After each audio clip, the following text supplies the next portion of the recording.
Today I am solving the linked list cycle problem. The goal is simple. We need to check whether a linked list contains a cycle or not. A cycle means that instead of pointing to null, one of the nodes is pointing back to the previous node, creating a loop. In the previous video, we solved this problem using a hash set. That approach worked, but it still required extra memory. So in this video, let's optimize this solution using slow and fast pointer approach, also known as Floyd cycle detection algorithm. Before coding, let's test this out on a whiteboard whether the algorithm works or not. I'm considering a linked list with 4 nodes. Initially, the slow and fast pointer will point to the head node. Then our slow pointer will move one step at a time and fast pointer will move 2 steps at a time. In the first iteration, slow moves from 3 to 2 and fast moves from 3 to 0. In the second iteration, the slow moves from 2 to 0 by one step and fast moves from 0 to 2.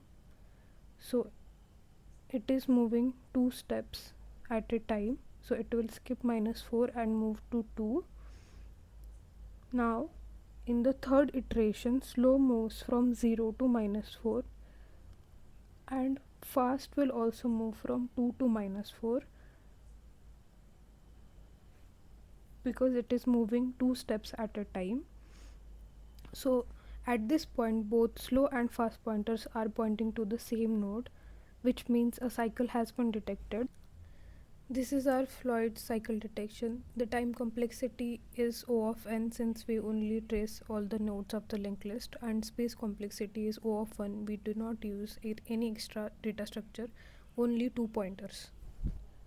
Okay, now let's code this on Leetcode. I've commented out the approach from previous video which uses the hash set.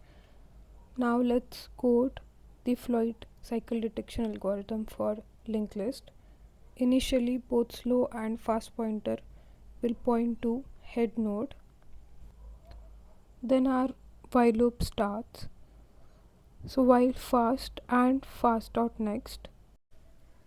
Why do we check both fast and fast dot next? Let's consider this using an example on whiteboard.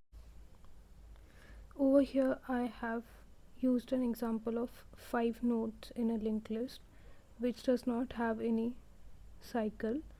For example, the fast pointer keeps jumping 2 steps ahead from 1 to 3 and then from 3 to 5. Now the fast pointer is at last node. At this point, fast is not null, but fast dot next is null.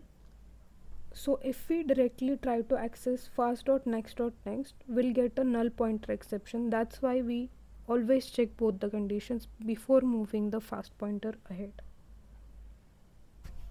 Let's code the rest of the code. We will first move the slow and fast pointers. Why do we do this before checking the condition? Because initially both slow and fast pointer are going to point to head, and if we check that before moving the pointers, it will always detect a cycle. So after moving the pointers, we check if slow is equal to fast, then we return true. Also notice that we are not checking whether slow dot value equal to fast dot value, because the list can have duplicate values and that would incorrectly detect a cycle even when there is no cycle. Okay, now we just return true, and if the cycle is not detected, then we return false. Okay, let's submit and check if the code works. First I will execute for the 3 test cases given. Okay, it has been accepted. Let's submit this. Okay, it works. So that's it. That was our Floyd detection algorithm. The time complexity for this algorithm was O of n, and the space complexity was O of 1 since we did not use any extra data structure and we only used the 2 pointers, slow and fast. So that's it. Thank you for watching the video. Let me know if I missed something in the comments. Don't forget to like the video. Thank you. See you in the next one. Bye.